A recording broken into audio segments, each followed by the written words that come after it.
Chunk 1. Le prince William veut se venger et le rire de Meghan Markle à Paris pourrait bien lui donner l'excuse parfaite pour le faire. Le bruit court que le futur roi en a assez de faire le gentil. Des sources proches du palais affirment que William insiste pour publier un rapport explosif que Buckingham Palace garde secret depuis des années. Un rapport qui a enquêté sur les allégations selon lesquelles Meghan aurait intimidé le personnel royal pendant qu'elle était membre actif de la famille royale. Un rapport si accablant que le palais a choisi de l'enterrer plutôt que de laisser le public voir ce qu'il contient. Et maintenant, 5 ans, après avoir vu des images de Meghan riant d'un mannequin qui a trébuché sur le podium de Balenciaga à Paris, la détermination de William n'aurait jamais été aussi forte. Laissez cela vous imprégner un instant. Tout le public de la Fashion Week de Paris était assis dans un silence mal à l'aise lorsque ce mannequin a trébuché. Tout le monde, sauf Meghan. Elle a éclaté de rire. Les caméras l'ont capté. Internet l'a capté. Et selon des initiés du palais, le prince William l'a également capté, plusieurs fois. Il aurait regardé ce clip encore et encore. Et chaque visionnage aurait renforcé exactement pourquoi il croit que le monde doit voir ce qu'il y a dans ce rapport caché. Parce que voici ce dont personne ne parle. William a récemment laissé entendre quel genre de monarque il envisage d'être. Transparent, responsable, différent de l'ancienne garde. Les commentateurs royaux spéculent maintenant que différent ne signifie pas seulement moderniser la monarchie. Cela signifie divulguer des informations que les générations précédentes auraient soit regardé s'amener à garder enfermé à jamais. Des informations comme les conclusions d'une enquête sur le traitement présumé de Meghan envers les employés du palais. Des informations qui pourraient détruire sa réputation au-delà de toute réparation. Le timing de tout cela est absolument explosif. Au moment même où Meghan essaie de se refaire une image de gourou du style de vie avec son entreprise de confiture et ses apparitions publiques soignées, un rire à Paris aurait ravivé la détermination de William à exposer ce qu'il croit être la vérité. Des sources suggèrent qu'il voit un lien direct entre ce moment de cruauté à la caméra et ce qui est prétendument documenté dans ce rapport scellé. Un modèle de comportement, un manque d'empathie, une mentalité de fille méchante que le personnel royal a vécu de première main. Mais le palais a étouffé l'affaire pour éviter un scandale. Buckingham Palace a officiellement confirmé qu'une enquête avait eu lieu.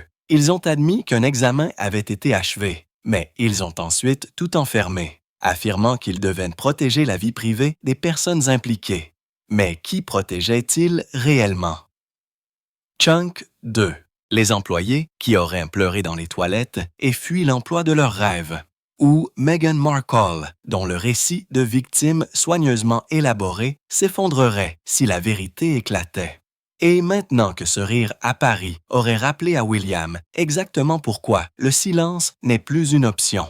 Parce que lorsqu'il deviendra roi, il pourrait enfin avoir le pouvoir de déceler ce que le palais cache. Mais que cache-t-il exactement? Voici ce que nous savons avec certitude. En mars 2021, le Times de Londres a lâché une bombe absolue.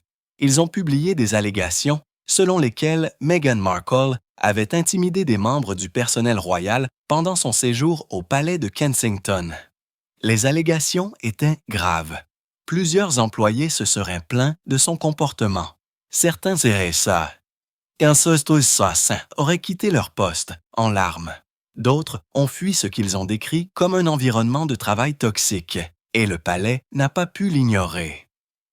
Alors, Buckingham Palace a fait quelque chose qu'il fait rarement. Ils ont annoncé qu'ils allaient enquêter. Ils ont confirmé qu'ils prenaient les allégations au sérieux et qu'ils allaient examiner les circonstances entourant les plaintes. C'était sans précédent. Le palais ne commande généralement pas les questions de personnel interne, mais ces allégations étaient si explosives qu'ils n'ont pas eu d'autre choix que de répondre publiquement, puis silence. L'enquête s'est déroulée à huis clos. Les mois ont passé. Les observateurs royaux ont attendu les conclusions. Les médias ont spéculé sur ce que l'examen allait révéler. D'anciens initiés du palais ont donné des entrevues anonymes suggérant que la situation avait été encore pire que ce qui avait été rapporté. Mais lorsque le palais a finalement confirmé que l'enquête était terminée, ils ont refusé de publier le moindre détail. Pas un seul témoignage, pas une seule conclusion, pas une seule recommandation, rien. Le palais a publié une brève déclaration indiquant que l'examen était terminé et qu'ils avaient même mis en œuvre de nouvelles politiques et procédures en conséquence, mais le contenu réel de ce rapport scellé, enfermé, caché à la vue du public pour toujours, soi-disant pour protéger la vie privée de ceux qui ont participé à l'enquête. Soyons clairs sur ce que cela signifie. Le palais a essentiellement confirmé que quelque chose s'était passé. Ils ont reconnu que l'examen était nécessaire. Ils ont admis que des changements devaient être apportés, mais ils ne diront à personne ce qu'ils ont trouvé, ni à quoi ces changements étaient destinés. C'est la dissimulation ultime déguisée en discrétion. Les commentateurs royaux se sont arrachés les cheveux à ce sujet pendant des années parce que le secret soulève plus de questions qu'il n'en résout. Jean 3. Si Meghan était complètement innocente, pourquoi ne pas publier les conclusions et laver son nom? Si les allégations étaient sans fondement, la transparence ne serait-elle pas la meilleure façon de faire taire les rumeurs? Mais, au lieu de cela, le palais a choisi d'enterrer le tout, ce qui n'a fait qu'alimenter la spéculation selon laquelle ce qui se trouve dans ce rapport est si dommageable que sa publication créerait un scandale qu'il ne pourrait sien pas contenir. Et c'est là que ça devient encore plus intéressant. Des initiés affirment que la décision de garder le rapport scellé est venue du sommet. Ce n'était pas une décision RH de bas niveau, c'était prétendument un choix stratégique fait pour protéger la réputation de la monarchie à un moment où Harry et Meghan semaient déjà le chaos avec leur entrevue avec Oprah et leurs attaques publiques contre la famille royale. La pensée, selon des sources, était que la publication d'informations dommageables sur Meghan ne ferait qu'aggraver la situation et donnerait aux Sussex plus de munitions pour prétendre qu'ils étaient ciblés. Mais cette décision de rester silencieux, elle aurait pu être une énorme erreur de calcul, car maintenant, des années plus tard, le prince William est prétendument prêt à corriger ce qu'il considère comme une terrible erreur. Et la question que tout le monde se pose est: qu'est-ce qui pourrait bien se trouver dans ce rapport scellé qui vaille la peine d'être caché? La réponse pourrait être plus troublante que quiconque ne l'imaginait. Avant de parler de ce qui pourrait se trouver dans ce rapport scellé, nous devons comprendre ce qui s'est prétendument passé à l'intérieur des murs du palais lorsque Meghan Markle était membre actif de la famille royale. Parce que les murmures d'anciens membres du personnel brossent un tableau absolument glaçant. Selon le rapport du Times qui a lancé toute cette enquête, 2 hauts membres du personnel ont affirmé avoir été intimidés par Meghan. Mais ce n'était pas seulement 2 personnes.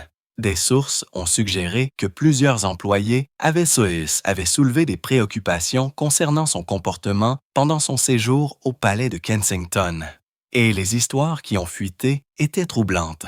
Les membres du personnel auraient subi une cruauté émotionnelle qui les a laissés ébranlés et traumatisés. Un ancien assistant aurait déclaré aux enquêteurs que travailler pour Meghan, c'était comme être soumis à une guerre émotionnelle. Les exigences étaient prétendument implacables. Les courriels arrivaient à toute heure de la nuit. 2 heures du matin, 4 heures du matin, peu importe.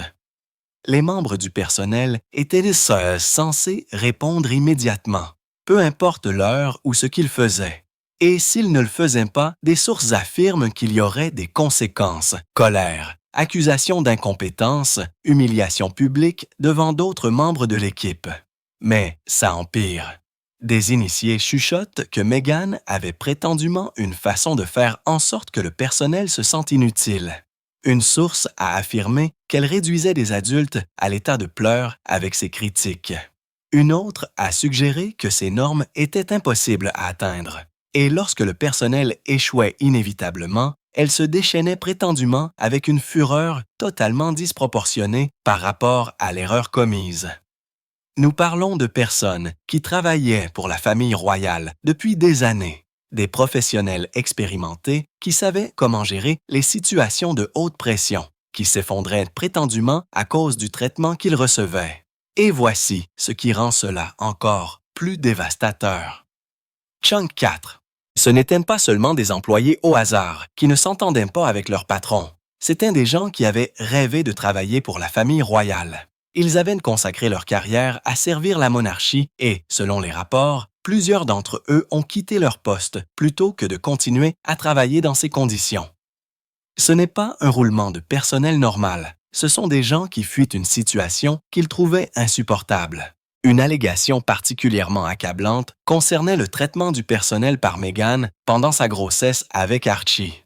Des sources ont affirmé que le comportement avait en fait empiré pendant cette période, et non l'inverse. À un moment où l'on s'attendrait à ce que quelqu'un soit plus doux, plus compréhensif. Prétendument, le contraire s'était produit. Les exigences se sont intensifiées, les critiques sont devenues plus sévères, et les membres du personnel qui ont essayé de signaler des préoccupations ont prétendument été ignorés ou écartés. Il y avait aussi des rumeurs sur la façon dont Meghan parlait prétendument aux personnes qu'elle considérait comme inférieures à elle dans la hiérarchie. Agents de protection royale, membres du personnel subalterne, personnes qui n'avaient pas le pouvoir de répliquer. Des initiés ont suggéré qu'elle les traitait prétendument avec mépris, comme si leurs sentiments et leur dignité n'avaient pas d'importance parce qu'ils étaient juste là pour la servir. Et le plus troublant, selon des sources du palais, c'est que ce n'était pas un secret. Des membres supérieurs de la famille royale savaient prétendument ce qui se passait. Les ressources humaines ont reçu des plaintes. Des gens ont essayé d'intervenir, mais rien n'a changé jusqu'à ce que le Times publie son enquête explosive et force la main du palais.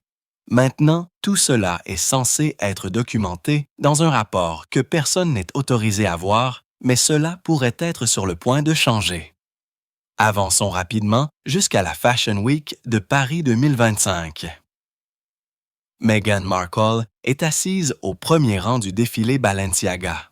Elle est là pour être photographiée, pour être vue, pour rappeler au monde qu'elle est toujours pertinente dans les cercles élitistes de la mode et de la célébrité.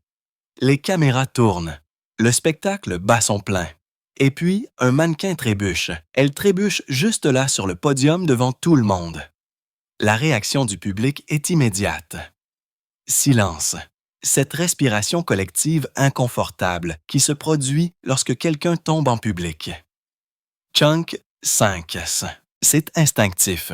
C'est la nature humaine de ressentir de l'empathie dans ce moment, de grimacer d'embarras pour la personne qui vient d'avoir un accident humiliant devant des centaines de personnes. Tout le monde dans cette pièce l'a ressenti. La maladresse, l'embarras de seconde main. Tout le monde sauf Meghan Markle. Elle a ri, pas un rire nerveux et discret qui aurait pu lui échapper accidentellement. Un rire complet assez fort pour être entendu, assez visible pour être capté par la caméra. Et voici la partie qui fait parler tout le monde. Elle aurait été la seule personne dans tout le public à avoir eu cette réaction. Regardez les images. Tout le monde est impassible, inquiet, mal à l'aise, mais Meghan, elle est amusée. Maintenant, les commentateurs royaux n'ont pas perdu de temps à faire le lien. Kinsey Schofield, experte en célébrité et en royauté, a été directement interrogée à la télévision australienne sur le fait de savoir si Meghan Markle est une fille méchante, et sa réponse a été explosive. Elle a souligné que Buckingham Palace connaît en fait la réponse à cette question parce qu'ils ont enquêté à ce sujet. Ils ont les reçus, ils ont les témoignages, ils ont les conclusions, mais ils ont gardé le tout scellé pour protéger la vie privée. La vie privée de qui cependant? C'est la question à laquelle personne au palais ne semble vouloir répondre. Et c'est là que l'incident de Paris devient tellement plus significatif qu'un simple mauvais moment capté par la caméra. Des sources proches du prince William affirment qu'il a regardé ces images à plusieurs reprises, non pas parce qu'il cherchait une raison d'attaquer Meghan, mais parce qu'il aurait confirmé tout ce qu'il croyait sur son caractère depuis des années. Ce rire n'était pas seulement un moment d'égarement. Selon des initiés, William le considère comme une fenêtre sur ce que Meghan est vraiment quand elle pense que personne ne la regarde d'assez près pour la juger. Le bruit dans les cercles royaux est que William a montré le clip à des conseillers de confiance et aurait dit que c'était l'exemple parfait de la raison pour laquelle le rapport scellé doit être publié. Parce que si Meghan peut rire de l'humiliation de quelqu'un d'autre en public, devant les caméras, que faisait-elle prétendument à huis clos aux membres du personnel qui n'avaient aucun pouvoir pour se défendre? Convaincus, ces employés du palais, lorsqu'il n'y avait pas de photographe pour capturer son comportement. Un initié du palais aurait chuchoté à une publication britannique que le moment de Paris a été l'illumination de William. Il ne s'agissait pas du rire lui-même. Il s'agissait de ce que le rire représentait. Un manque d'empathie, une tendance à la méchanceté, un modèle de comportement qui correspondrait exactement à ce qui est documenté dans ce rapport caché. Chunk-Zix. Et soudain, la détermination présumée de William à publier ses conclusions ne ressemble plus à une vengeance. Cela ressemble à une responsabilisation. Le rire de Paris ne se produit pas dans le vide. Et c'est ce qui le rend si dommageable pour Meghan Markle. Parce que lorsque vous commencez à regarder ses récentes apparitions publiques et les erreurs qu'elle ne cesse de faire, un schéma se dégage, un schéma qui reflète prétendument exactement ce que le personnel du palais a vécu à huis clos. Prenez le fiasco de la confiture. Meghan a relancé sa marque de style de vie en grande pompe, se positionnant comme cette déesse domestique ambitieuse qui connaît tout sur l'artisanat et le style de vie artisanal. Elle a publié des photos d'elle en train de faire de la confiture, des conserves d'abricots, de la marmelade d'orange. Toute l'esthétique a été soigneusement étudiée pour la montrer comme une personne pratique, authentique, qui sait réellement ce qu'elle fait dans la cuisine. Sauf qu'elle tenait les pinces à conserve à l'envers. L'équipement que vous utilisez pour placer en toute sécurité des pots chauds dans de l'eau bouillante sans vous brûler. Elle les tenait à l'envers, complètement à l'envers. Et Internet l'a remarqué immédiatement. La commentatrice royale Kinsey Schofield l'a parfaitement exprimé en disant « C'est la métaphore parfaite pour la marque Meghan. L'optique compte. » Et lorsque vous vendez un produit mais que vous avez l'air de ne même pas savoir comment utiliser l'équipement, il est difficile de convaincre les gens que vous êtes l'expert. Ça donne une énergie d'arnaqueur, pas de gourou du style de vie. Mais voici la partie qui est encore plus révélatrice. Pourquoi personne dans son équipe n'a-t-il remarqué cette erreur avant que la photo ne soit rendue publique? Des sources suggèrent que c'est parce que son personnel ne se soucie pas assez de la corriger ou qu'il a trop peur de s'exprimer. Et cela ne vous rappelle-t-il pas quelque chose? Prétendument, la même dynamique qui s'est jouée au palais de Kensington, un environnement de travail où les gens sont soit trop intimidés pour signaler les problèmes, soit ils ont renoncé à essayer parce que leur contribution est de toute façon rejetée. Ensuite, il y a la question plus large du manque de sensibilité. Meghan et Harry ont passé des années à se plaindre de leurs difficultés, de leurs douleurs, de leur victimisation, et pourtant, ils vivent dans un manoir de plusieurs millions de dollars à Montecito. Ils ont signé des accords massifs avec Netflix et Spotify. Ils donnent des leçons au monde sur la compassion et l'égalité, tout en volant en jets privés et en assistant à des événements exclusifs. Le décalage entre ce qu'ils disent et la façon dont ils vivent est stupéfiant. Et chaque fois que Meghan fait l'un de ses faux pas publics, que ce soit les pinces à l'envers, le rire devant la chute de quelqu'un ou l'un des innombrables autres moments d'insensibilité, cela renforce ce que les initiés du palais disent prétendument depuis des années. Qu'il existe un fossé entre l'image qu'elle présente et la réalité de ce qu'elle est, que la personnalité publique soigneusement gérée ne correspond pas à la personne que les membres du personnel auraient rencontrée à huis clos. Les experts royaux soulignent maintenant qu'il ne s'agit pas d'incidents isolés. C'est un schéma de comportement cohérent qui suggère quelqu'un qui, soit ne se soucie pas de la façon dont ses actions affectent les autres, soit ne comprend pas vraiment pourquoi les gens continuent de réagir négativement à elle. Et lorsque vous combinez ce schéma avec ce qui se trouve prétendument dans le rapport scellé sur l'intimidation, le tableau devient encore plus clair. Des sources proches du prince William affirment que c'est exactement pourquoi il croit que le rapport doit être publié. Chunk 7. parce que le public continue de voir des aperçus d'un comportement qui correspond prétendument à ce que le personnel du palais a vécu. Et si les conclusions étaient rendues publiques, cela validerait tout ce que les gens ont soupçonné mais n'ont pas pu prouver. Mais la détermination de William à exposer la vérité ne concerne pas seulement Meghan. C'est personnel. Pour le prince William, il ne s'agit pas seulement de responsabilité, de transparence ou de modernisation de la monarchie. C'est profondément, douloureusement personnel. Et des sources proches du futur roi suggèrent que l'incident de Paris a rouvert des blessures qui ne se sont jamais complètement cicatrisées. Commençons par Kate. Selon de nombreux rapports, la princesse de Galles aurait été mise en larmes par le traitement du personnel du palais par Meghan. Kate aurait été témoin de certains de ses comportements de première main. Elle a entendu les plaintes. Elle a vu le tribut émotionnel que cela faisait payer aux personnes qui travaillaient pour la maison royale. Et des initiés ont affirmé qu'elle avait essayé de régler le problème discrètement en coulisses, comme les membres de la famille royale règlent généralement les conflits internes. Mais rien n'a changé. William aurait vu sa femme lutter contre la situation. Il l'a vue contrariée, il a entendu ses préoccupations concernant les membres du personnel qui souffraient.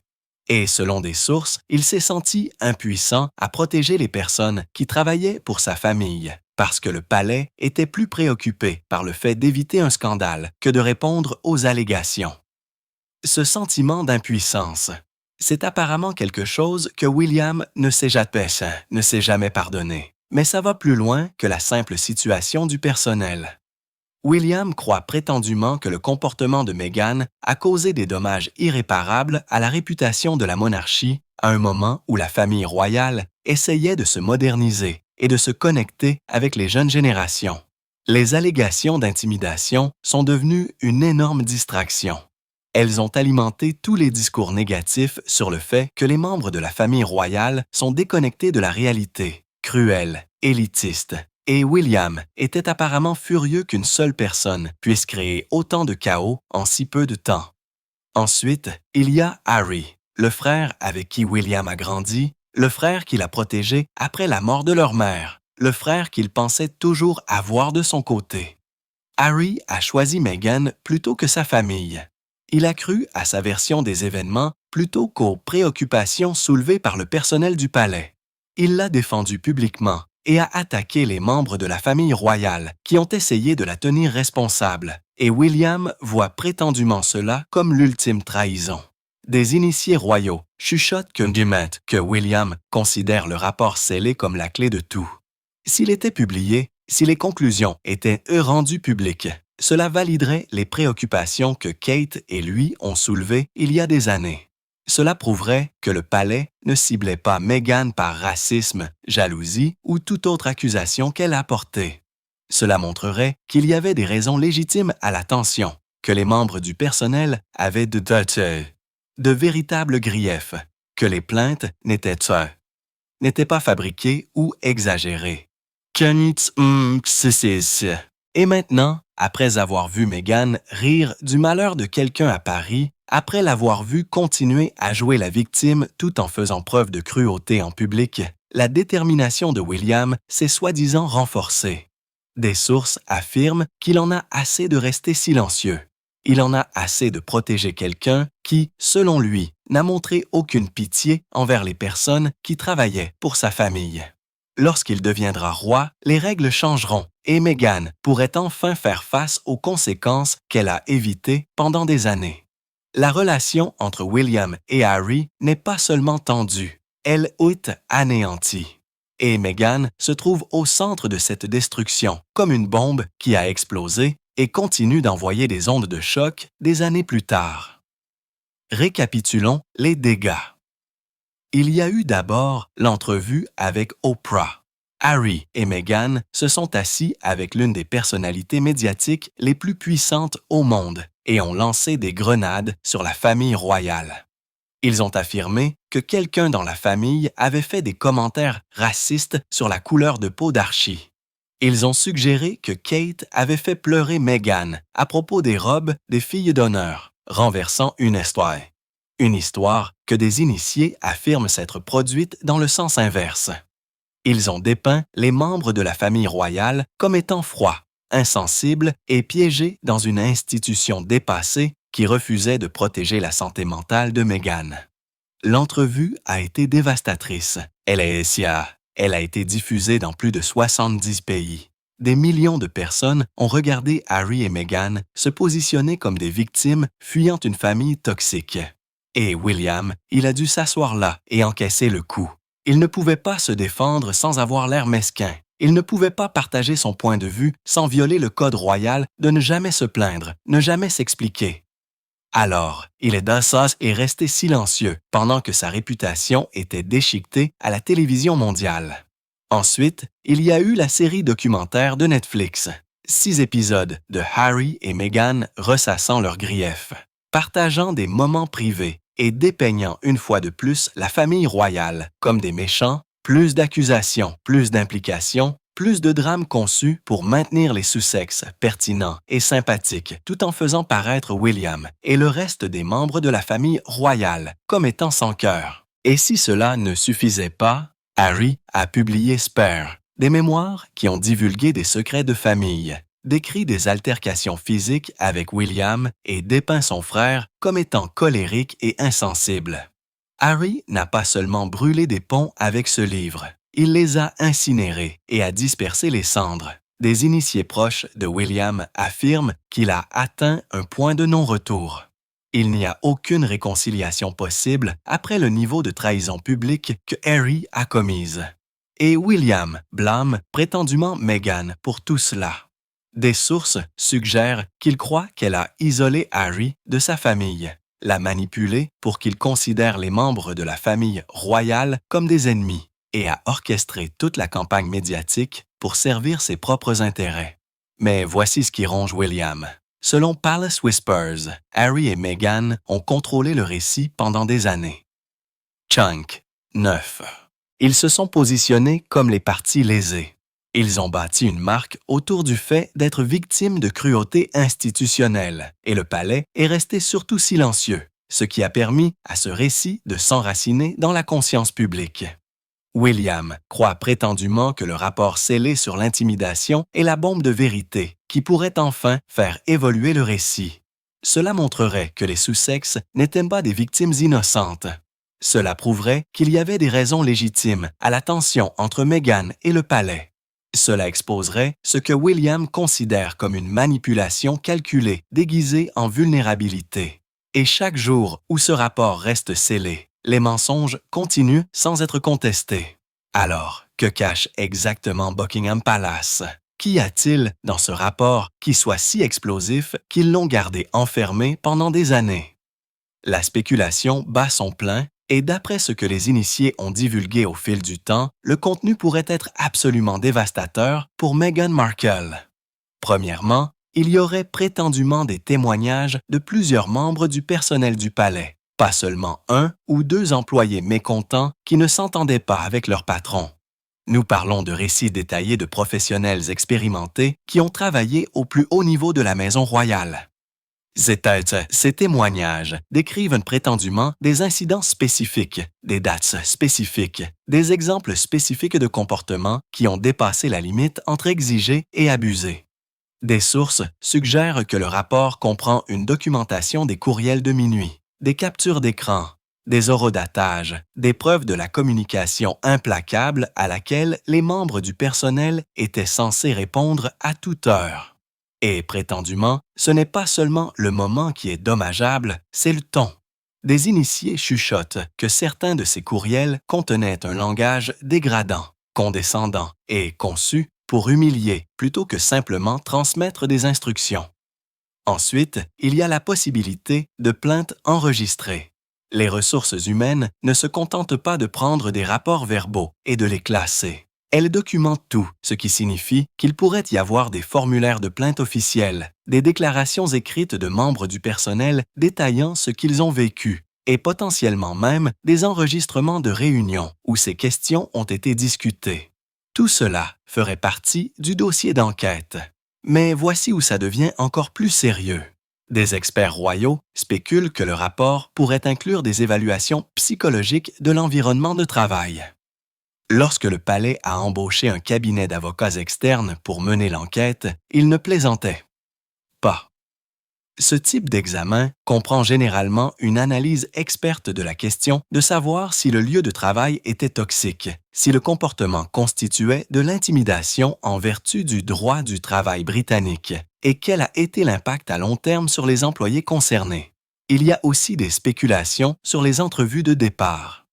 Lorsque des membres du personnel supérieur ont quitté l'emploi de leurs rêves pour travailler pour la famille royale après seulement quelques mois avec Meghan, ils ne sont pas partis sans explication. Les entrevues de départ sont une procédure standard et ces conversations auraient été documentées. Des sources suggèrent que certains de ces employés qui partaient ont été très francs sur les raisons pour lesquelles ils partaient et sur ce qu'ils avaient vécu. Et puis, il y a l'option nucléaire. Certains initiés ont chuchoté qu'il pourrait y avoir des échanges de courriels ou des messages de texte entre Meghan et des membres du personnel qui sont si accablants, si clairement cruels, que leur publication mettrait fin à tout débat sur la question de savoir si les allégations sont fondées, des preuves concrètes qui ne peuvent être ni maquillées ni expliquées. Chunk 10. Le palais a examiné tout cela. Ils l'ont évalué. Ils ont tiré des conclusions. Et puis, ils ont décidé que le public ne pourrait jamais le voir, ce qui soulève la question évidente. Si les conclusions exonéraient Meghan, pourquoi ne pas les publier et blanchir son nom? Le silence en dit long. Et Meghan le sait. C'est pourquoi elle est terrifiée par ce qui arrivera lorsque William deviendra roi. Meghan Markle sait que les murs se referment. Et sa réponse, lancer l'une des campagnes de relance les plus agressives que la culture des célébrités ait jamais connue. Mais des initiés suggèrent qu'aucune quantité de relations publiques ne peut la sauver si ce rapport voit le jour. Regardons ce qu'elle a fait. La marque de style de vie, American Riviera Orchard. La confiture, la marmelade, l'émission de cuisine Netflix. Tout cela fait partie d'un effort calculé pour transformer son image d'exilée royale, controversée en déesse domestique ambitieuse. Elle essaie de devenir la prochaine Gwyneth Paltrow, la prochaine Martha Stewart, quelqu'un qui peut vendre des produits et influencer en fonction du goût et du style de vie plutôt que du drame royal. Mais la relance est déjà en difficulté. La confiture a été lancée avec des moqueries. Les pinces à l'envers sont devenues un mème. Et des sources dans l'industrie du divertissement suggèrent que les initiés d'Hollywood n'achètent pas ce que Meghan vend. Ils ont vu trop de faux départs, trop de projets qui sont annoncés en grande pompe et qui s'éteignent ensuite tranquillement. L'accord avec Spotify qui s'est terminé en catastrophe, le contenu Netflix qui a sous-performé, le livre pour enfants qui a à peine fait des vagues. Et voici ce qui est vraiment révélateur. Meghan a travaillé avec acharnement pour cultiver des relations médiatiques amicales, des articles élogieux dans certains médias, des séances de photos soigneusement mises en scène, des fuites stratégiques à des journalistes sympathiques. C'est une offensive à part entière conçue pour contrôler le récit et maintenir son image soignée. Mais le rire de Paris a traversé toute cette bonne volonté fabriquée en un instant. En un instant, un moment authentique et spontané a révélé quelque chose que son équipe de relations publiques ne peut pas maquiller. Des sources proches de la situation affirment que Meghan est vraiment terrifiée par la possibilité que William publie le rapport sur l'intimidation. Et elle devrait l'être parce que tout ce qu'elle a construit depuis qu'elle a quitté la famille royale est fondé sur le fait qu'elle est la victime. La femme qui a été maltraitée par une institution raciste. L'étrangère qui ne pouvait pas se conformer à des règles désuètes. La princesse moderne qui a été écrasée par un système archaïque. Mais si ce rapport sort et valide les allégations, tout le récit s'effondre. Elle n'est plus la victime. Chunk 11. Elle est la méchante. Et dans la culture d'aujourd'hui, où les marques sont bâties sur l'authenticité et les valeurs, être exposé comme quelqu'un qui a prétendument intimidé des membres du personnel serait fatal à tout ce qu'elle essaie de construire. Son équipe le sait aussi. Des initiés chuchotent que les avocats de Meghan ont exploré la possibilité de savoir s'il existe une voie juridique pour empêcher la publication du rapport. Pourrait-il, il invoquer une atteinte à la vie privée? Pourrait-il faire valoir que la publication d'allégations vieilles de plusieurs décennies constitue du harcèlement? Des experts royaux suggèrent qu'il n'y a probablement rien qu'il puisse pas faire si William décide de déceler les conclusions une fois qu'il sera roi. La monarchie a des protections et des privilèges qui l'emportent sur les préoccupations typiques en matière de vie privée.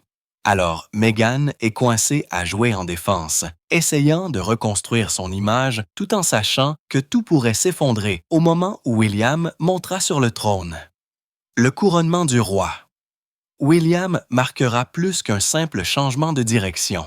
Cela pourrait déclencher le scandale royal le plus explosif de l'histoire moderne, et Meghan Markle pourrait enfin faire face à la responsabilité qu'elle a évitée pendant des années. Voici la réalité. En tant que prince de Galles, William a un pouvoir limité pour annuler les décisions prises par son père et l'establishment du palais. Le roi Charles a clairement indiqué qu'il voulait éviter d'autres drames avec Harry et Meghan. Il a choisi une voie de distance silencieuse plutôt qu'une confrontation publique. Le rapport scellé reste scellé parce que Charles ne veut pas raviver le conflit et donner aux Sussex plus de munitions pour leur récit de victimes. Mais lorsque William deviendra roi, tout changera. Il aura le pouvoir de prendre des décisions sur les informations qui seront divulguées et celles qui resteront cachées.